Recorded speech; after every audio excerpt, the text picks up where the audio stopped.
Louisiana's news channel. This is 9 News at 10. Louisiana law bans texting and driving. But are roads really safer now? Andre Morrow of the 9 News investigators met with a local woman who says, don't kid yourself. She says she's turning the death of her daughter into a life-saving mission so that no one else will have to live through what she has. When she left my house, the last thing I told her was be careful. Those words, the day after this past Christmas, were the last Suzanne Salter would ever say to her daughter, Nicole. She was my best friend. Her best friend, who she loved and trusted with her life.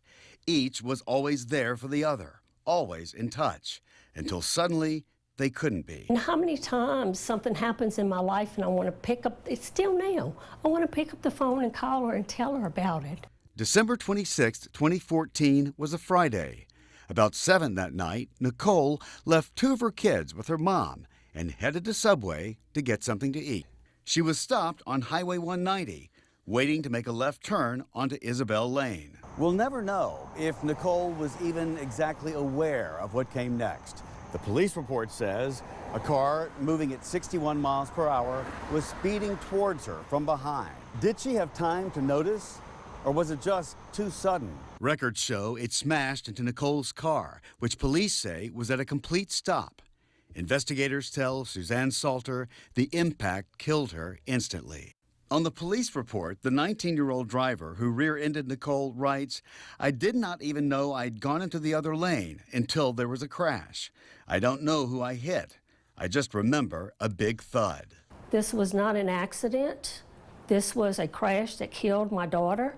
The driver accused of causing the wreck was ticketed for careless operation. Prosecutor Tony Clayton tells the 9 News investigators his office is looking into whether this could be a case of texting and driving. They hope to compare phone records to the time of the crash, which is recorded by the car's black box. And while at this point there's been no proof of texting and driving in this case, Salter has become a mother on a mission to stop people from doing just that. I wrote letters to the president, the governor, and if it means writing letters every month to the legislators, I'll do it. It seems like you've become the advocate for this cause. I have, and I will take that job, and I will do it to the best of my ability because I don't want anyone else to have to go through this.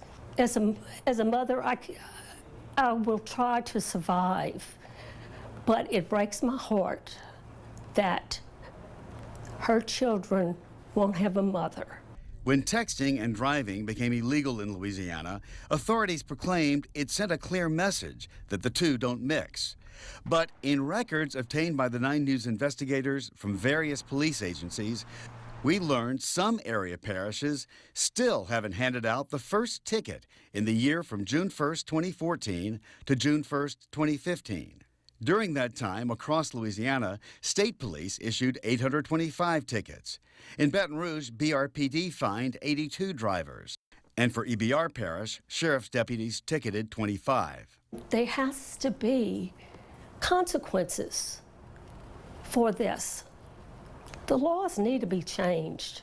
3 metro parishes have given tickets in the single digits during that year, while in West and East Feliciana, none, 0. And in the parish where Nicole Salter was killed, you'll notice point to P. Yes. 0. 0.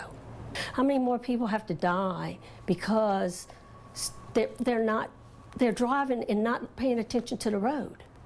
It's ridiculous. They can just pull over. They can put their phone down. The 9 News investigators also obtained records from Austin, Texas, which on January 1st of this year enacted a strict hands-free policy for drivers. You know it's illegal to use your cell phone while you're driving? Only with Bluetooth technology is it legal for a driver to use the phone. There was a month grace period, but in February, cops began giving citations. And 4.5 months later, they've issued more than 2,300. A $500 fine goes with that. And then why can't we pass something like that here in Louisiana? It's not just the driver's life, it's the family. It's their children, their parents. Dear Lord, we just ask and pray for justice in this case, dear Lord. Watching her family ripped apart and wearing a badge of courage from her daughter, Suzanne's vow is to keep the senseless tragedy from hurting anyone else. There's nothing as important as a life. For the 9 News investigators, I'm Andre Morrow. The assistant DA on that case tells Andre there may be an answer from prosecutors and a grand jury on this case in August.